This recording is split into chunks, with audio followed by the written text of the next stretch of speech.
I'm Tracy Baxter with today's Record Newswatch. Sullivan County fire investigators were in Sackett Lake earlier today sifting through the rubble from an overnight fire. And there was plenty of rubble to sift through. The blaze ripped through buildings at Camp Shira, a summer camp property located off Norris Avenue. When it was over, fire officials said a total of 17 camp buildings were destroyed.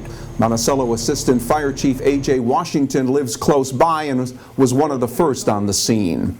About 10:30, I arrived pretty quick on the scene, and we had a fully involved fire and one or two units going, and with multiple exposure problems.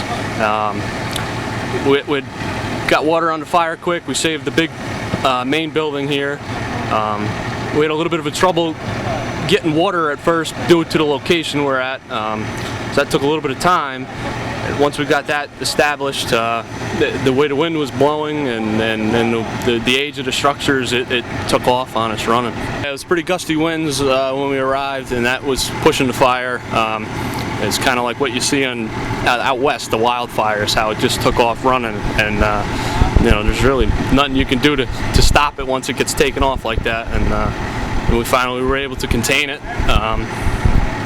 And put it out before it got to the rest of the camp.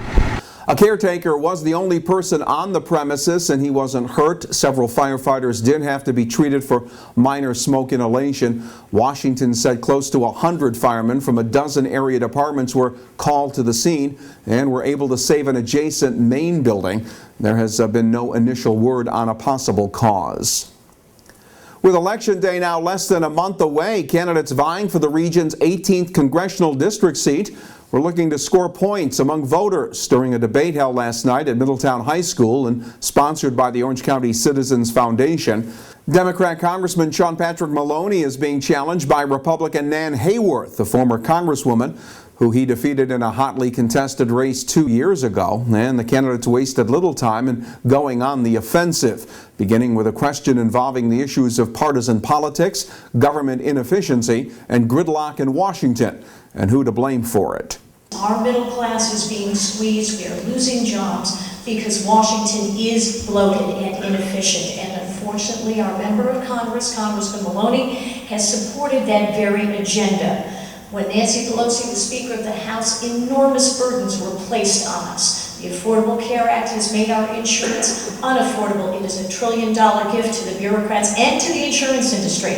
And that's just wrong. We need to lift that burden. I will fight to do that. The Congressman supports it. The Congressman supports the regulators who are so burdening our Hudson Valley with bloated bureaucracies, which is why our energy prices have spiked here in the Hudson Valley. I'm the 15th most independent member of Congress out of everybody. That's the top 3%.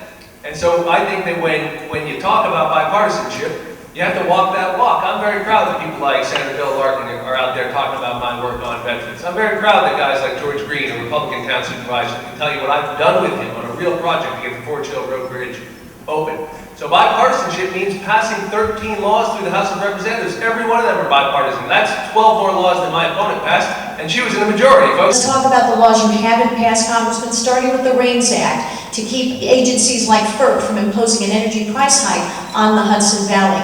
You vote 80% of the time with Nancy Pelosi, sir. I stood in Middletown to announce $11.5 million in relief that would never have been secured without the work of my office. It's never been done before. It was administered through the county. Talk to Joe DeStefano about that. He'll tell you. In fact, talk to Republican State Senator John Bonisic. He was there and praised that work. On FERC, we passed a bill that will stop this thing in its tracks. The REINS Act is a Tea Party fantasy, wouldn't even apply to this.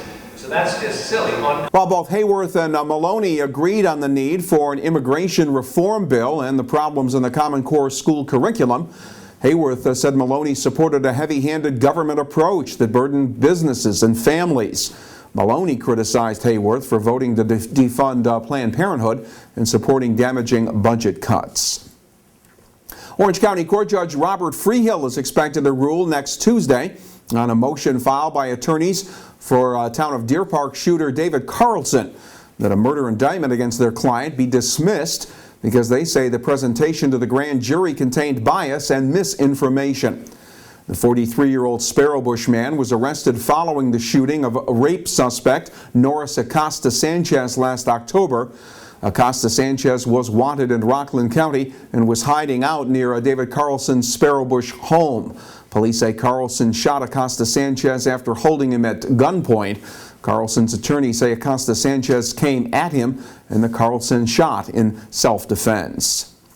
Police in Saugerties have capped a 5-month-long burglary investigation with the arrest of a Saugerties man. 22-year-old Brian Bania was apprehended Monday and charged with felony burglary for a break-in that occurred back in May at a private residence in the village. Bania was ordered held on $25,000 bail in Ulster County Jail, pending a village court appearance tomorrow.